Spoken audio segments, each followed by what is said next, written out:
Halo, selamat pagi. Perkenalkan, aku Siska Amelia dengan NIM 205211058. Di sini aku bakalan mengulas beberapa materi yang telah dipresentasikan pada mata kuliah Bisnis Internasional, yaitu kekuatan ekonomi dan sosioekonomi serta pengaruhnya terhadap bisnis internasional.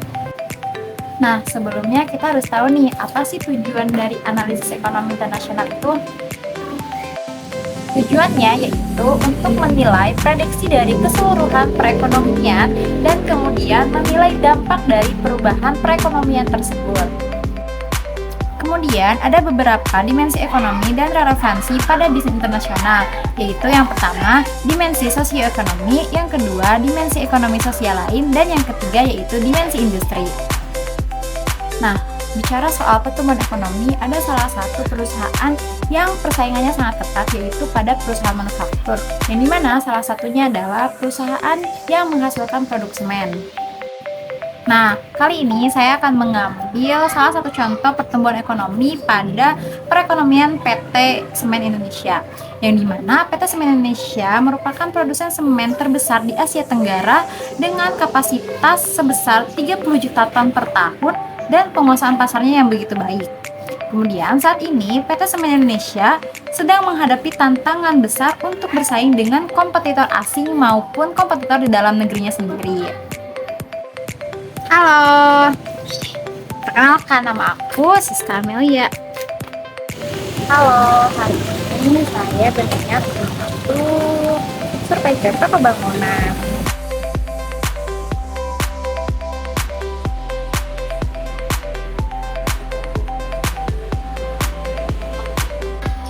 Nah, terlihat di sini yaitu persaingan industri semen semakin ketat dengan munculnya produsen semen baru yang mungkin juga sudah melakukan ekspor, maka strategi pemasaran sangat diperlukan untuk dapat bersaing dengan para pesaing tersebut dan untuk meningkatkan volume ekspor.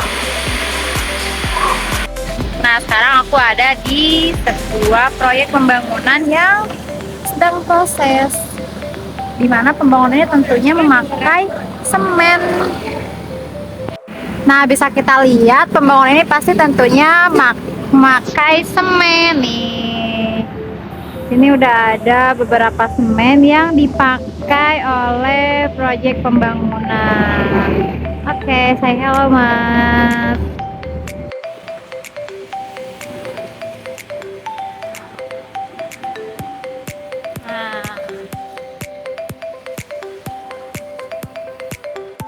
Nah, setelah saya survei ke beberapa toko material atau toko bangunan, ternyata beberapa toko itu tidak menjual semen 3 roda yang digantikan dengan semen gresik atau semen grobogan.